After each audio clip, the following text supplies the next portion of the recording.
Si hay alguien mirando esta transmisión en vivo y sabe que está lejos de Dios y que está cosechando para sí el fruto de su pecado, no resistas en el pecado, arrepiéntete, vuélvete a Dios, clama por misericordia, y el que es grande en misericordia te va a extender su mano de favor y gracia para otra vez levantarte. ¿Cuántos pueden alabar a Dios en este día? No construya nada en esta tierra separado de Dios. No construya nada en esta vida alejado de Dios. No construya nada separado de Él, porque solamente trae confusión y división. Todo lo que vaya a hacer, hágalo en Cristo, por Cristo y para Cristo. Génesis capítulo 11, cuando usted lo tenga, dispárese un gloria a Dios. Dice la palabra del Señor desde el versículo 1 en adelante. Si usted lo tiene ya, léalo conmigo, por favor. Dice la palabra: tenía entonces toda la tierra una sola lengua y unas mismas palabras. Y aconteció que cuando salieron de oriente, hallaron una llanura en la tierra de Sinar y se establecieron allí. Y se dijeron unos a otros. ¿Qué dijeron ellos? Vamos, hagamos ladrillo y cozámoslo con fuego. Y les sirvió el ladrillo en lugar de piedra y el asfalto en lugar de mezcla. Y dijeron, ¿qué más dijeron? Vamos, edifiquémonos una ciudad y una torre cuya cúspide llegue al cielo, y hagámonos un nombre, por si fuéramos, ¿qué dice? Esparcidos sobre la faz de la tierra. Dice el versículo 5: y descendió Jehová para ver la ciudad y la torre que edificaban los hijos de los hombres. Y dijo Jehová: he aquí el pueblo es uno, y todos estos tienen un solo lenguaje, y han comenzado la obra, y nada les hará desistir ahora de lo que han pensado hacer. Ahora pues, descendamos y confundamos allí su lengua, para que ninguno entienda el habla de su compañero. Así los esparció Jehová desde allí sobre la faz de toda la tierra, y dejaron de edificar la ciudad. Por esto fue llamado el nombre de ella Babel, porque allí confundió Jehová el lenguaje de toda la tierra, y desde allí los esparció sobre la faz de toda la tierra. Oramos en esta tarde. Padre, gracias. Qué bueno, qué deleitante es estar juntos en tu presencia en esta tarde. Entendemos ahora a Pedro cuando vio semejante gloria y lanzó su petición de hacer enramadas, porque realmente tu presencia es mejor que la vida. Oramos ahora que nos hables, Señor, a través de tu preciosa palabra. Ella es viva y eficaz. Yo no tengo nada que darle yo a la iglesia, pero tu palabra es viva y eficaz. Y si tú usas mi débil vida para lanzar tu palabra con denuedo, de seguro seremos edificados en esta tarde. Por eso te ruego que uses mi vida para lanzar la palabra, predicar la palabra con denuedo, poder, unción y autoridad, mientras tú bendices cada corazón según lo que tú quieres trabajar con cada vida. Señor, te lo pido, Padre, en el nombre que es sobre todo nombre, el nombre glorioso de Cristo Jesús. Y junto con la iglesia yo digo bien fuerte: amén, amén. Puede tomar asiento en esta tarde, pero no cese su alabanza a Dios. Aunque cambió de posición, su boca sigue diciendo aleluya. ¿Cuándo todavía pueden decir fuerte gloria a Dios? Saben, amados, que una de las doctrinas principales que la Biblia establece desde sus inicios es que el hombre es un ser caído y que es un pecador. La palabra enseña en Romanos 3:23 que por cuanto todos pecaron, están destituidos de la gloria de Dios. El hombre no puede ser salvo ni escuchar acerca de una tal salvación si primero no ha comprendido lo que la Biblia enseña, que todos hemos nacido con el gran problema del pecado. Pero es importante también identificar que el hombre no es pecador porque peque o cometa pecados, sino que más bien somos pecadores y cometemos pecados porque, o sea, pecamos y cometemos pecado, transgresión, porque somos ya pecadores, porque venimos a este mundo con el mayor problema que el ser humano ha tenido, que no son los problemas políticos, no son las enfermedades, es sencillamente el pecado con el cual todo hombre desde Adán ha nacido. La palabra enseña que a través de Adán toda la raza humana nació con el ADN contaminado con el pecado, la sangre contaminada con el pecado, y desde Adán hasta nuestros días toda la raza humana ha nacido con el problema de ese pecado, ese problema en nuestra naturaleza. Por eso cuando Cristo vino, Él no vino a darle libertad política a Israel de Roma, no vino solamente a sanar enfermos, no vino solamente a darle vista a los ciegos, todo eso vino como efecto, pero Él vino principalmente a rescatar al hombre del problema más grande que tenía, y es el pecado con el cual todos nosotros hemos nacido.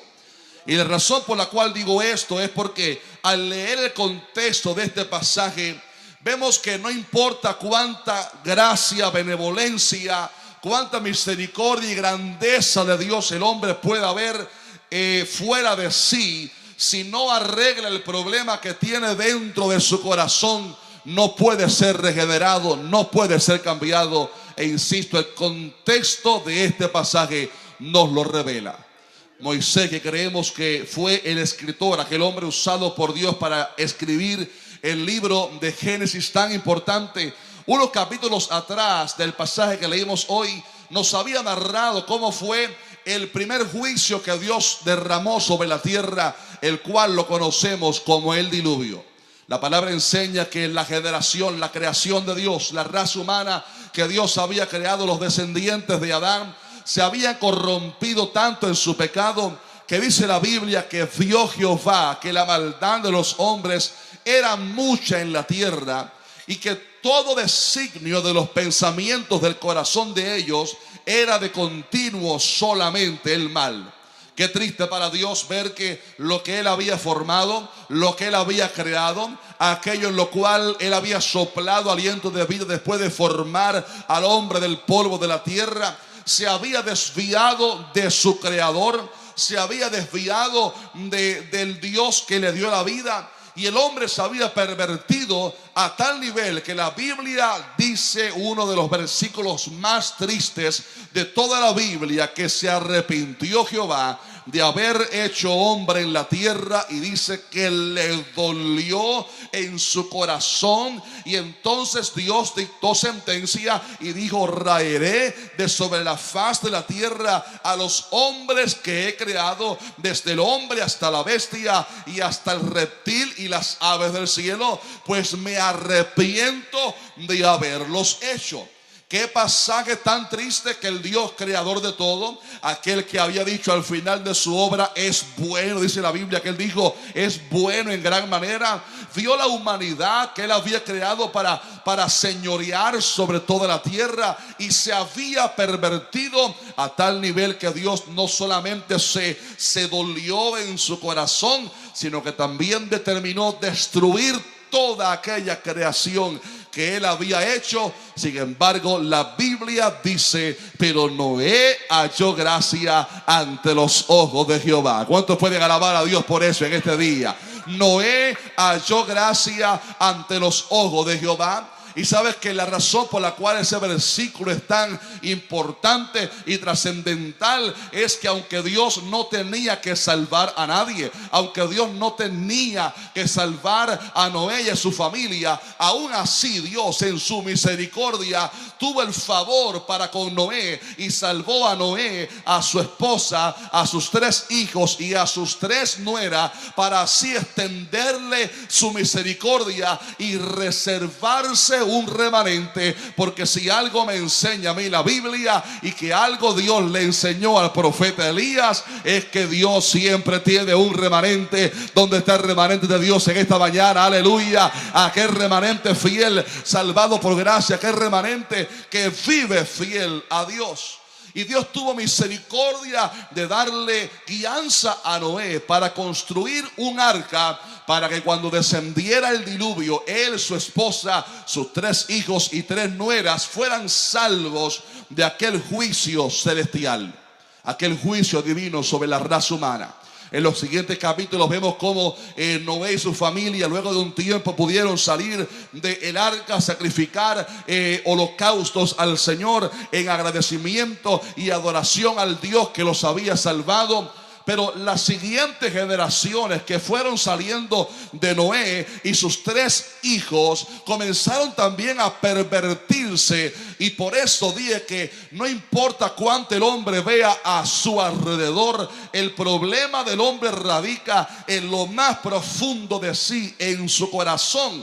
Porque esta generación, a pesar de ver cómo Dios en su juicio y en su ira había salvado a su antepasado Noé y sus 3 hijos en un acto de favor y misericordia, la generación que vino después también le dio las espaldas a Dios, se rebeló contra Dios. Y de eso trata el pasaje que hemos leído en esta mañana, cuando la generación que vino después de Noé se rebeló contra Dios en ingratitud.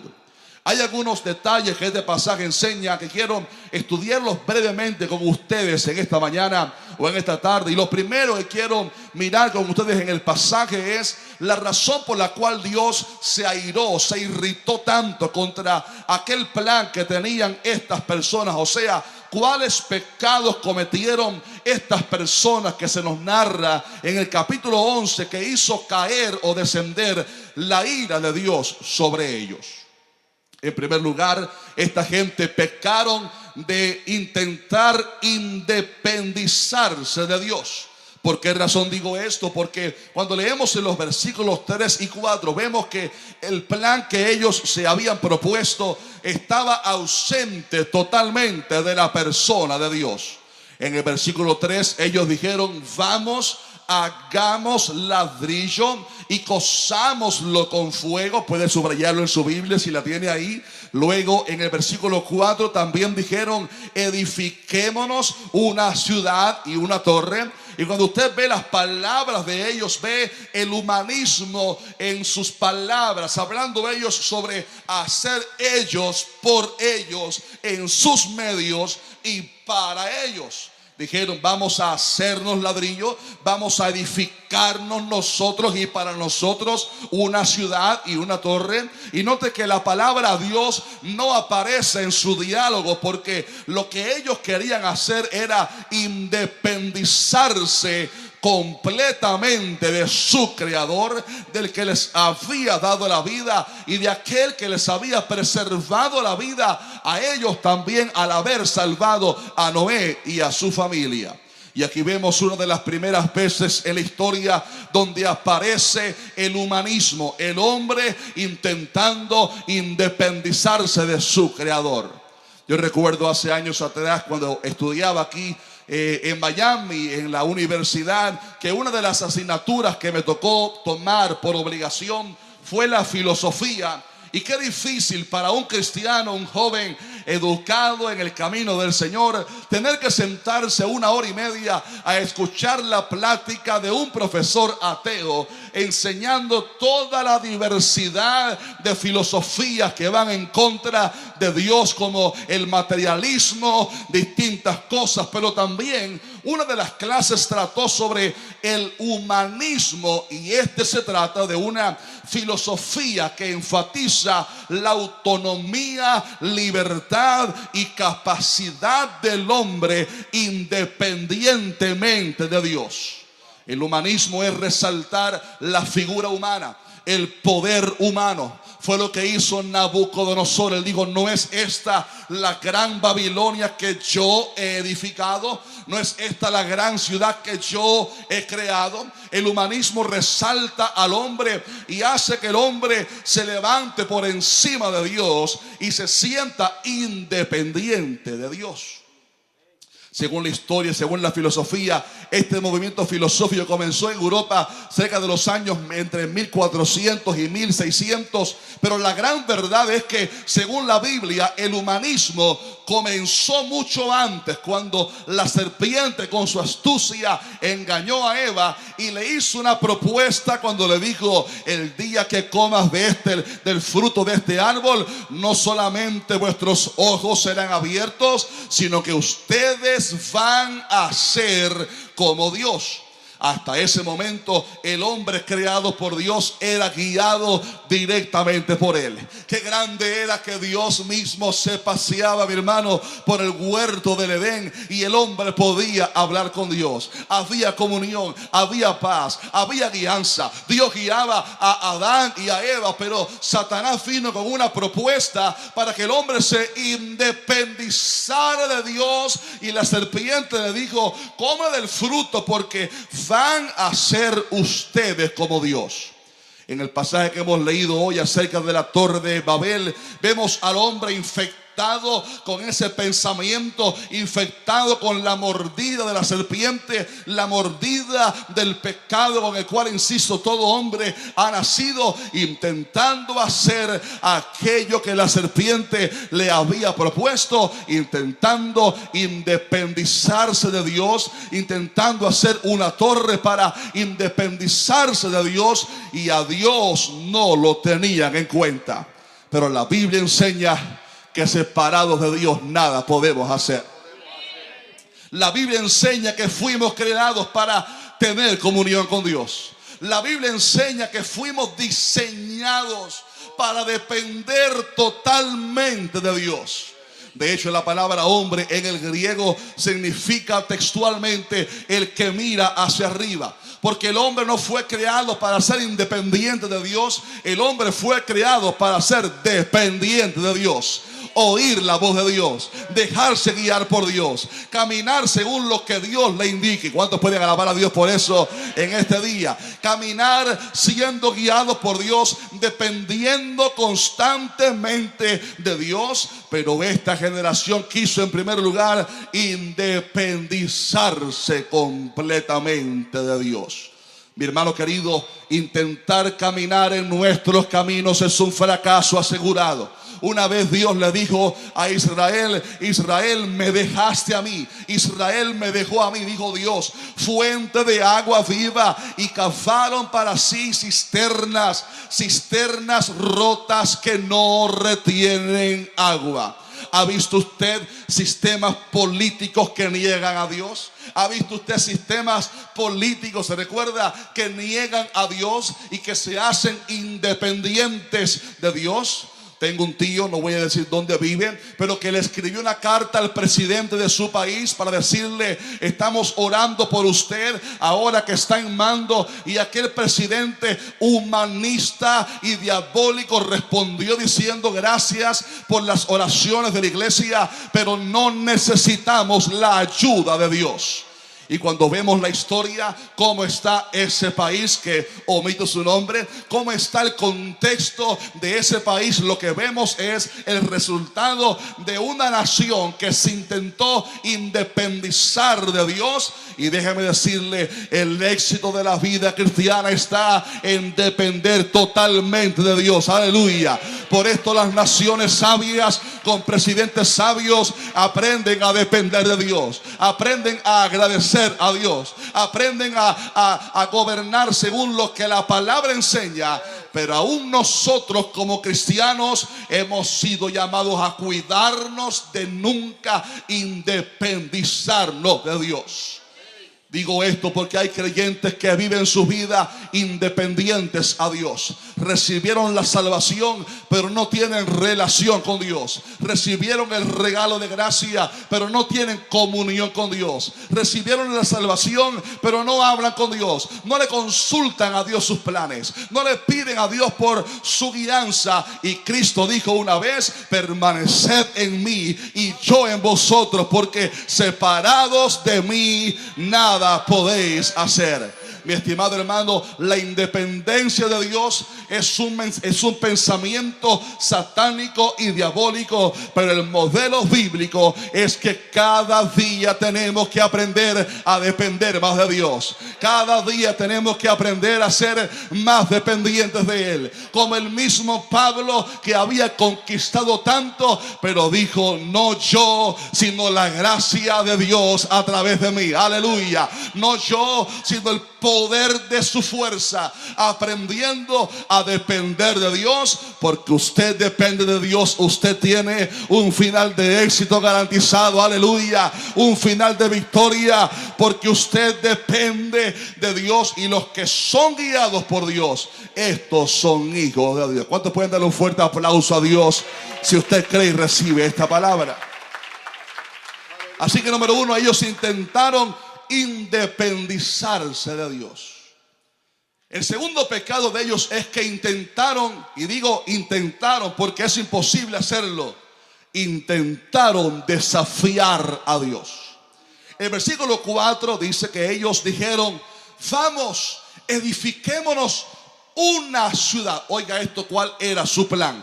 Edifiquemos, dice, una ciudad. Habla de un reino. Número 2 dice una torre cuya cúspide llegue al cielo. Hablando ellos sobre crear un monumento, una torre que pudiera llegar a la cima, a las nubes. Dice una torre cuya cúspide llegue al cielo. Y número 3 dijeron: y hagámonos también un nombre. En primer lugar, ellos querían establecer un reino independiente de Dios. ¿Se recuerda usted la primera vez que Israel pidió un rey? Antes eran guiados por Dios, eran iluminados por Dios. Dios les hablaba, les guiaba, Dios les daba victoria. Pero hubo un momento cuando quisieron parecerse a los enemigos y pidieron un rey. Y Dios le dijo: está bien, Samuel, dales el rey que ellos están pidiendo. Y sabemos la consecuencia de aquella petición. Y Dios se ofendió por esta petición, porque rechazaron a Dios y pidieron un rey sobre ellos, para ellos mismos tener su propio reino. Esta gente dijeron: queremos tener, número 1, una ciudad. Número 2, dijeron: queremos que en la ciudad haya una torre cuya cúspide llegue hasta el cielo. Había 2 propósitos para aquella idea. Número 1, levantar una torre tan alta como los cielos, para de esa manera, digamos que defenderse de Dios, como veremos a continuación. Pero también para levantar su nombre hasta las nubes, para intentar llegar a las alturas de Dios. Ah, mi hermano querido, pero qué ignorancia tenían estas personas, porque no sabían que los cielos de los cielos a Él no lo pueden contener. Que Él es tan grande que el hombre es como el polvo de la tierra en su mano. Que Él es tan grande, aleluya, que nadie puede igualarse a su grandeza. Que Él es tan grande que no puede haber sistema, persona, monumento, torre que pueda alcanzar su grandeza. Pero ellos intentaron crear una torre hasta el cielo para lanzar un mensaje de desafío a Dios. Y número 3 dijeron: vamos a hacernos también un nombre. Y esto hablaba de la prepotencia, la idolatría, el orgullo humano de crear un nombre, pero también dejar un legado histórico de que ellos, su nombre, ellos habían sido los que habían desafiado a Dios. Y este pecado era similar a lo que había intentado hacer Lucifer, cuando en algún momento de la eternidad, siendo él un ángel lleno de luz y hermosura, su corazón se llenó de vanidad y de orgullo, y dijo Lucifer: subiré al cielo. Note cómo se parece esto a Babel. Dijo Lucifer: subiré al cielo, en lo alto, junto a las estrellas de Dios, levantaré mi trono, y en el monte del testimonio me sentaré a los lados del norte, sobre las alturas de las nubes subiré. Y dijo: y seré semejante al Altísimo. Pero todo aquel que intente desafiar a Dios no podrá permanecer en pie. No hay persona, ni partido político, ni gobierno, aleluya, ni organización que intente desafiar a Dios y que pueda mantenerse en pie. Y ese Lucifer, aunque había sido creado por Dios, aunque era precioso, hermoso, lleno de luz y hermosura, fue arrojado, desterrado del tercer cielo, de la presencia de Dios, y se convirtió en diablo, el adversario, junto con el tercio de ángeles que también se habían rebelado con él. Dejaron de ser ángeles de Dios y se convirtieron en demonios de oscuridad por haber intentado desafiar a Dios. Los líderes de las naciones tienen que saber que aunque aprueban leyes que desafían a Dios, nadie puede desafiarlo y permanecer en pie. Pero qué bueno que hay sabios en esta mañana que han obedecido lo que la palabra dice. Humillaos pues bajo la poderosa mano de Dios, y Él los exaltará cuando fuere tiempo. ¿Cuántos pueden alabar a Dios en este día? Humillaos pues bajo la poderosa mano de Dios. Gente que ha entendido que hay uno solo que es grande. ¿Cuántos lo dicen? Hay uno solo que es poderoso. Hay uno solo que está sentado sobre todos los reinos del mundo. Hay uno solo que tiene un nombre sobre todo nombre, el nombre de Jesucristo. Y ante ese nombre, el diablo, los demonios, los reyes, los dictadores, los gobernadores, los políticos, toda rodilla se doblará y toda lengua lo confesará, que Jesucristo es el Señor, para la gloria de Dios Padre. ¿Cuántos pueden alabar a Dios en esta tarde? Me da gracia y tristeza a la vez con la gente que intenta levantarse en contra de Dios. Esta gente lo intentó y fracasó. Pero su tercer pecado y último es que se rebelaron contra Dios. O sea, había rebeldía en el corazón de ellos. La rebeldía es cuando Dios trata de cambiarte, pero la persona se endurece en su corazón y muestra corazón rebelde ante Dios. Note que ellos dijeron: vamos, edifiquémonos una ciudad y una torre, dice, cuya cúspide llega al cielo, y hagámonos un nombre. Y mire cuál era su motivación: por si fuéramos esparcidos sobre la faz de la tierra. Lo que el pasaje está revelando es que, aunque ellos sabían de un Dios que es celoso con la santidad, de un Dios que castigó la humanidad entera con diluvio por haberle dado las espaldas a Él, aunque ellos sabían lo que Dios había hecho, en vez de volverse a Dios y arrepentirse y caminar en pos de Él y obedecer su palabra y caminar según lo que Dios deseaba, ellos dijeron: vamos a perseverar en nuestro pecado. Vamos a perseverar en nuestros caminos. Y para que Dios no pueda juzgarnos como hizo con la generación pasada en el diluvio, vamos a levantarnos una torre para que envíe Dios lo que envíe, no pueda dispersarnos ni tampoco matarnos. Y esto era un acto de rebeldía contra Dios, porque en vez de doblegar su corazón para buscar a Dios y caminar en pos de Él, esta generación se rebeló contra Él. Y digo, no importa lo que tú pienses, vamos a levantarnos, vamos a edificar, vamos a levantar una torre. Y aunque intentes, Dios, juzgarnos y castigarnos, no podrás, porque tendremos una torre alta y un nombre alto. Pero cuán equivocados estaban. ¿Qué hace el hombre cuando Dios lo pasa por el fuego de la prueba para mostrarle su mal camino? Hay veces Dios envía las crisis porque son parte de lo que significa crecer en la fe. Es parte del crecimiento espiritual. Hay procesos permitidos por Dios para hacernos crecer en nuestra fe. Pero hay momentos cuando Dios envía la crisis para mostrarnos que algo anda mal, para mostrarnos su juicio o su disciplina. La palabra dice: hijo mío, No menosprecies la disciplina del Señor, ni desmayes cuando eres reprendido por Él, porque el Señor al que ama disciplina y azota a todo aquel que recibe por hijo. Dios no deseaba eliminar aquella generación. Él amaba al ser humano. Él amaba su creación, pero tuvo que intervenir porque el hombre le había dado las espaldas y esta generación sabía del diluvio, pero aún así no se habían arrepentido y quisieron permanecer en el pecado. Así también hay gente que Dios los pasa por la prueba. Dios les envía consecuencias por su pecado, pero en vez de arrepentirse, perseveran en el pecado. Y la palabra nos enseña que si la persona permanece en el pecado, va a terminar en condenación. Pero dice también la palabra que al que confesare su pecado y se apartare, alcanzará entonces misericordia de Dios.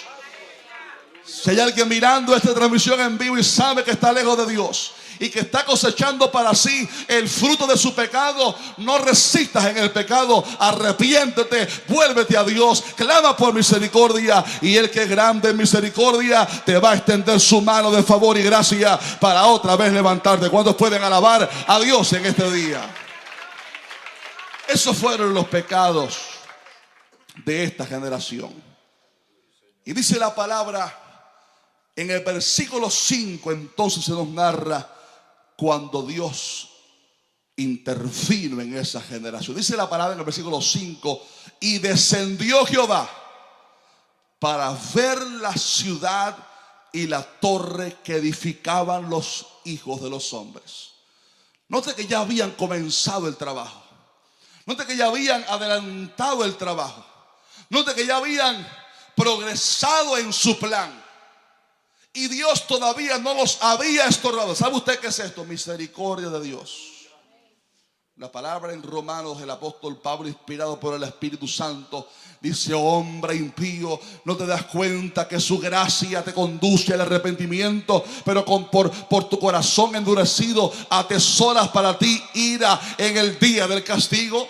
No te comen en Apocalipsis a una de las iglesias. Dios le dice: tengo en contra de ti que toleras a esa mujer Jezabel que seduzca a mis siervos. Y dice Dios: y le he dado tiempo para que se arrepienta, pero no quiere. Y dice Dios: por lo tanto la arrojo en cama y a sus hijos también con ella. Dios le da chance al ser humano. Dios le da tiempo al ser humano, no queriendo que ninguno se pierda, sino que todos procedan al arrepentimiento. Pero llega un momento cuando Dios se inclina a ver cómo está nuestra vida. ¿Se ha arrepentido? ¿Se ha vuelto a mí? Dice la palabra que miró Dios sobre los hijos de los hombres para ver si había algún entendido que buscara a Dios. Esto es un lenguaje maravilloso que la Biblia enseña. Dios mirando. No es que él tenga que inclinarse para ver. Él es omnisciente, él todo lo sabe. Pero habla de un lenguaje acerca de cómo Dios miró a ver cómo iba su obra.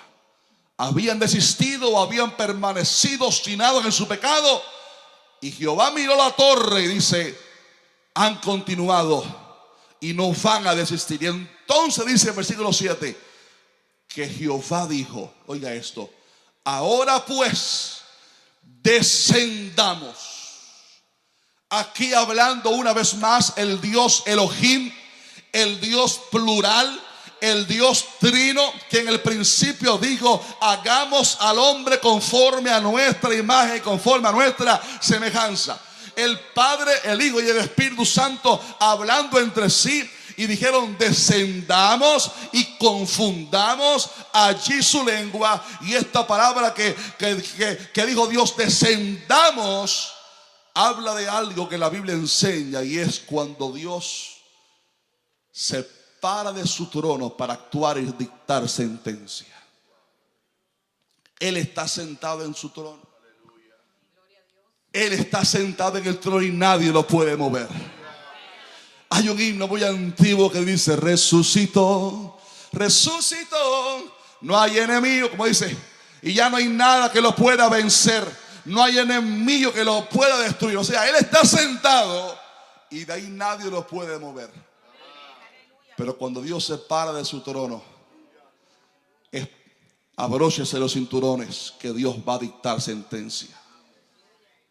Dice Isaías 2:19, hablando de los impíos, dice: se meterán en las cavernas de las peñas y en las aberturas de la tierra por la presencia temible de Jehová y por el resplandor de su majestad, cuando Él se levante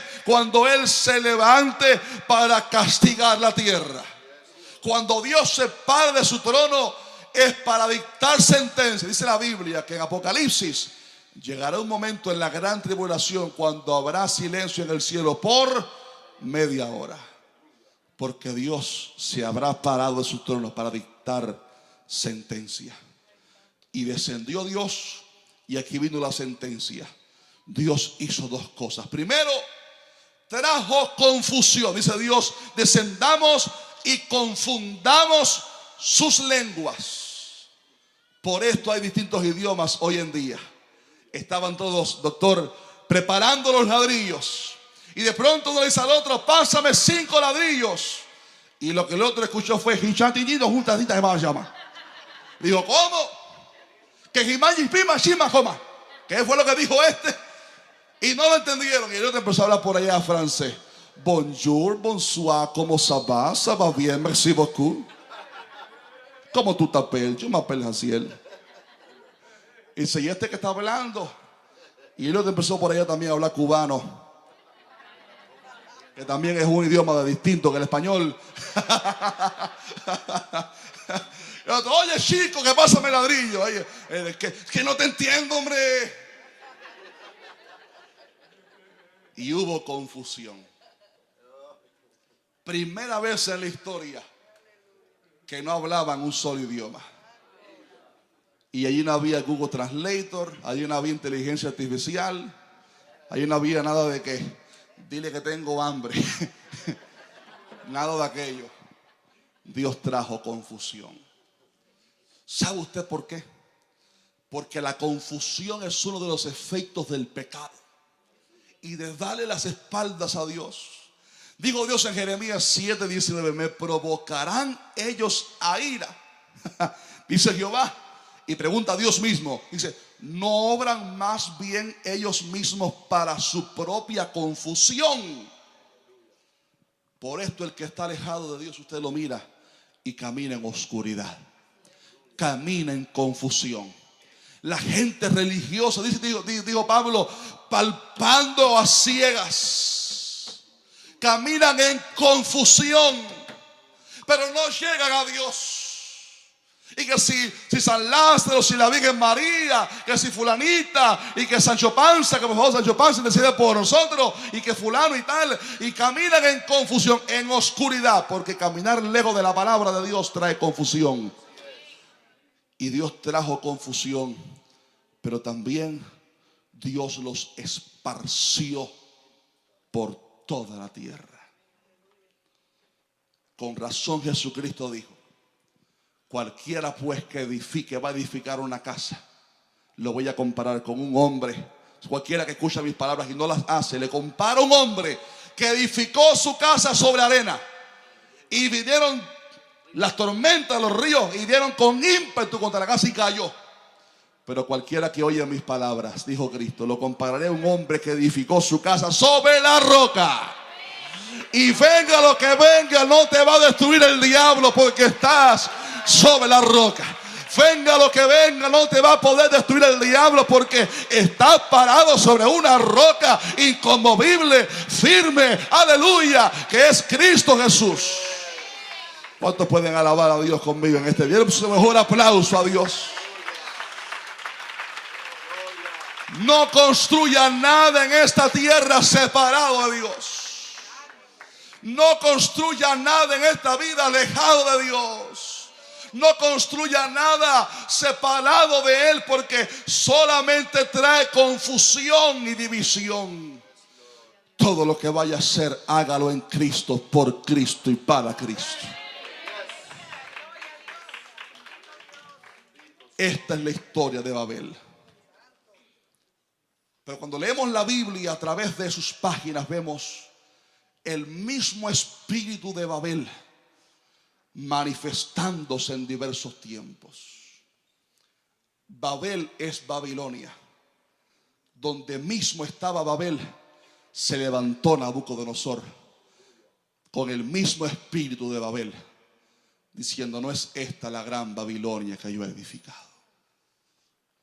Y en Apocalipsis, la Biblia habla también acerca de una Babilonia. No en la misma geografía, pero una Babilonia espiritual y simbólica que representa la iglesia apóstata, la religión apóstata impía, que será un gobierno, una ciudad en el tiempo del fin, y que el anticristo lo usará para manifestar su nombre a las naciones. Y así como en Babel el humanismo se levantó, también la palabra enseña que el anticristo se va a levantar bajo el lema del humanismo. Dice la palabra que él pondrá su nombre como la moneda nacional. Dice: nadie podrá comprar ni vender sin el que tuviese la marca o el nombre de la bestia. Note cómo en Babel intentaron levantar un nombre. El anticristo también levantará su propio nombre y lo va a poner como la moneda de comercio del momento. Dice: nadie podrá comprar ni vender sino el que tenga la marca o el nombre de la bestia o el número de su nombre. Y dice que el número de su nombre es 666. 666. El 6 en la Biblia es tipo del hombre, repetido 3 veces, diciendo: no queremos al Padre, no queremos al Hijo, no queremos al Espíritu Santo, queremos y confiamos en el hombre y nada más que el hombre. El mensaje humanista del anticristo, proclamándose él como rey, como Señor. En Babel intentaron desafiar a Dios, y el anticristo también intentará desafiar a Dios, porque dice la palabra que él se opone y se levanta contra todo lo que se llama Dios o es objeto de culto, tanto que se sienta en el templo de Dios haciéndose pasar por Dios, provocando la ira de Dios. Y así como en Babel se intentó levantar una ciudad y una torre, también el anticristo se respaldará en la Babilonia profética. Según la historia, Babilonia, la de Babel, fue la cuna del paganismo. Cuando los medos persas vencieron cuando vencieron a Belsasar, entonces trasladaron la sede del paganismo hasta Asia Menor, en Pérgamo, y después hasta Roma. Y ahí en Roma luego saldría la religión más pagana del mundo, con la cual han fornicado todos los reyes de la tierra. Y ahí en esa Babilonia, la gran ramera, el anticristo junto con el falso profeta, que dice la Biblia que tiene apariencia de cordero, pero cuando habla como dragón. Desde ahí se predicará un mensaje humanista, diabólico y ofensivo a Dios, para levantar al anticristo y mostrar también su rebeldía, porque así como en Babel hubo rebeldía contra Dios, también en la gran tribulación habrá tal rebeldía que dice la palabra que Dios enviará juicios. Pero dice la Biblia: los hombres que no fueron muertos con estas plagas, dice, ni aún así se arrepintieron de las obras de sus manos. Rebeldía contra Dios. Ni siquiera el anticristo y sus líderes se van a arrepentir, porque dice la palabra que el quinto ángel, Apocalipsis 16, derramó su copa sobre el trono de la bestia y su reino se cubrió de tinieblas y mordían de dolor sus lenguas. Pero no se arrepintieron, sino que dice, blasfemaron contra el Dios del cielo por sus dolores y por sus úlceras, y no se arrepintieron de sus obras. Nota el mismo espíritu de Babel siendo representado a través de la historia hasta el tiempo del fin. Pero tengo noticias. Así como en Babel Dios descendió y trajo sentencia, Así también la palabra enseña que al final de los 7 años, una vez que el anticristo se haya levantado contra Dios, haya proclamado su mensaje, dice el apóstol Juan en el capítulo 19, entonces vi el cielo abierto y he aquí un caballo blanco, y el que lo montaba se llamaba Fiel y Verdadero. ¿Lo conoce el monte de Sión? ¿Lo conoce usted? Aleluya. El que lo montaba se llamaba Fiel y Verdadero, y con justicia juzga y pelea. Sus ojos eran como llamas de fuego, y había en su cabeza muchas diademas. Aleluya. Porque Él es rey de muchos reinos. Todos los reinos se someten ante Él. Y tenía un nombre escrito que ninguno conocía sino Él mismo. Y estaba vestido de una ropa teñida en sangre. Y su nombre es no el de Babel, no el de Nabucodonosor, no el del anticristo. Su nombre es el Verbo de Dios. Y ante ese nombre los demonios se tienen que sujetar. Y ante ese nombre, aleluya, la enfermedad se tiene que sujetar. Aleluya. Ante ese nombre poderoso, todos los reinos del mundo tienen que humillarse. Oh, y el anticristo congregará los ejércitos para pelear, pero el Cordero los vencerá. Y vendrá Cristo en victoria. Y dice Apocalipsis 17, pelearán contra el Cordero y el Cordero los vencerá. Porque Él, levante la mano conmigo y dice, mire, porque Él es Señor de señores y Rey de reyes.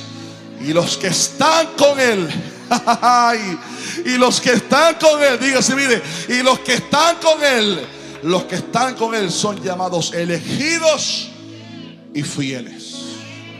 Que Dios te bendiga en esta tarde. Que Dios te bendiga, vencedor. Que Dios te bendiga, victorioso.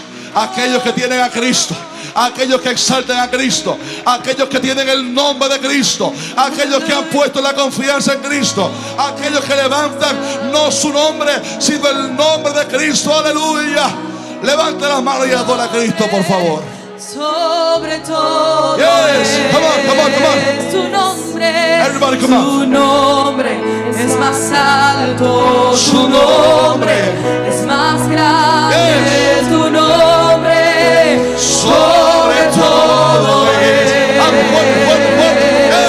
sean tronos, dominios, poderes y reinos. Tu nombre sobre todo. Vamos una vez más. Tu nombre es más alto, tu nombre es más grande, tu nombre sobre todo es santo, llama la creación, santo, exaltado Dios.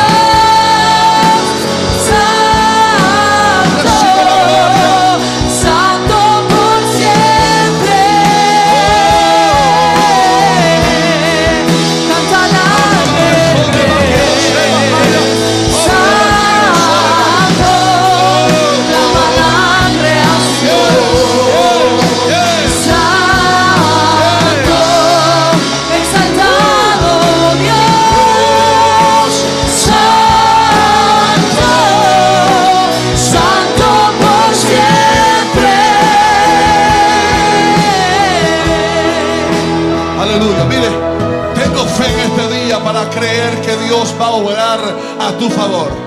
Por el nombre de Cristo, si estás enfermo, hoy serás sanado. Por el nombre de Cristo, si estás atado, hoy serás libre.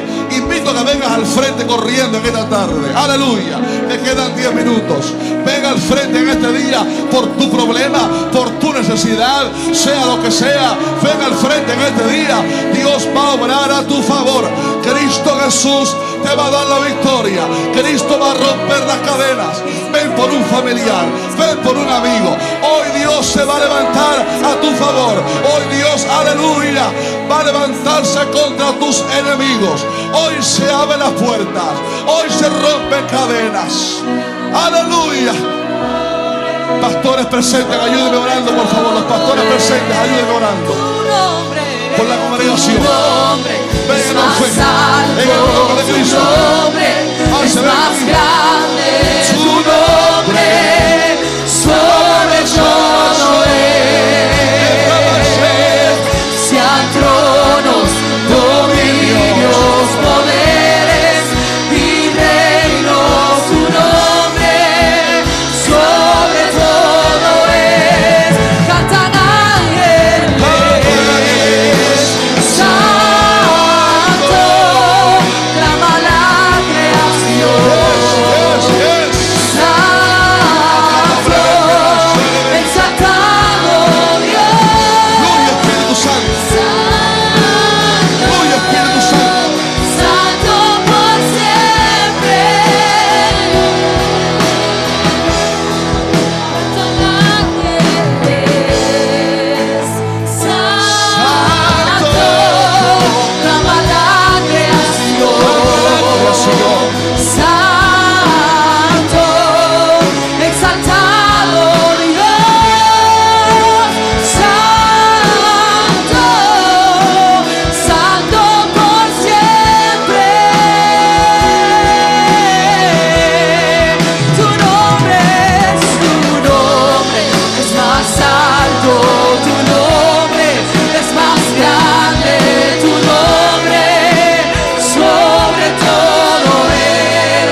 Es más grande tu nombre. Es más alto tu nombre. En el nombre de Jesús. Sobre todo es. Levante la mano los enfermos, los enfermos, los enfermos. Padre, en el nombre de Jesús. En el nombre de Jesús. Por la llaga de Cristo Jesús somos sanados. Enfermedad, diablo, tiene el nombre de Jesús y te ordeno que suelte los cuerpos. Espíritu de enfermedad fuera en el nombre de Jesús.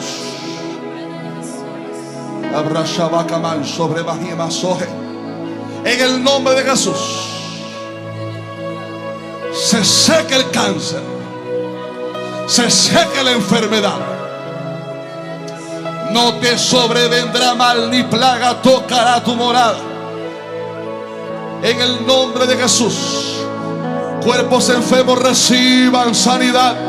Reciban sanidad. En el nombre de Jesús. En el nombre de Jesús. En el nombre de Jesús. En el nombre de Jesús. En el nombre de Jesús. En el nombre de Jesús. En el nombre de Jesucristo. Recibe ahora. Recibe ahora sanidad. En el nombre de Jesús.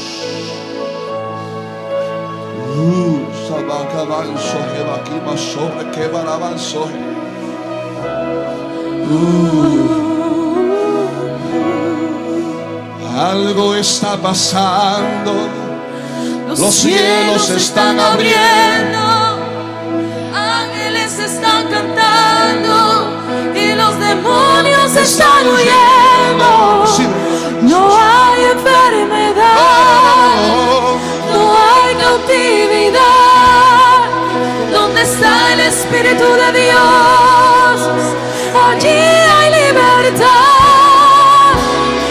Algo está pasando, los cielos se están abriendo, ángeles están cantando y los demonios están huyendo. No hay enfermedad, no hay cautividad. ¿Dónde está el Espíritu de Dios? Allí hay libertad, allí hay libertad, allí hay libertad, allí hay libertad, allí hay libertad, allí hay libertad, allí hay libertad, allí hay libertad, y su gloria está en este lugar. Se mueve y me mueve más. Su gloria está en este lugar. Se mueve y me mueve más.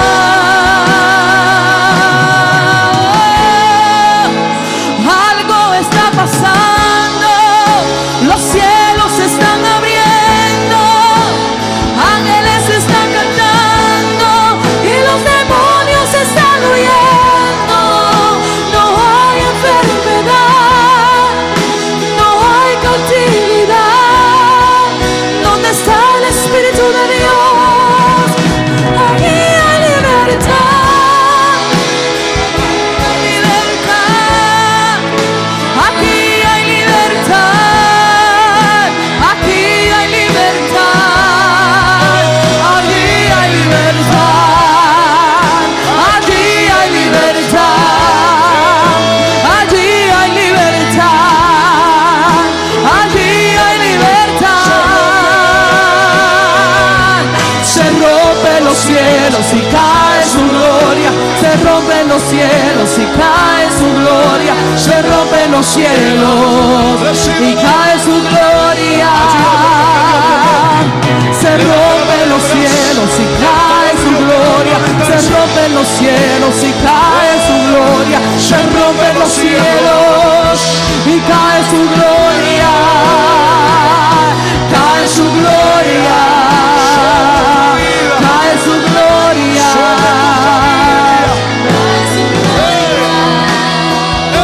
Y cae su gloria, cae su gloria, cae su gloria, cae su gloria, cae su gloria. Haz llover en medio nuestro, Señor, abre las puertas del cielo. Haz llover,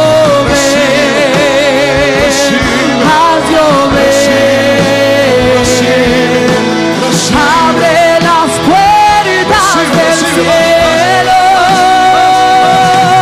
Se rompen los cielos y cae su gloria, se rompen los cielos y cae su gloria, se rompen los cielos y cae su gloria. Se rompen los cielos y cae su gloria, se rompen los cielos y cae su gloria, se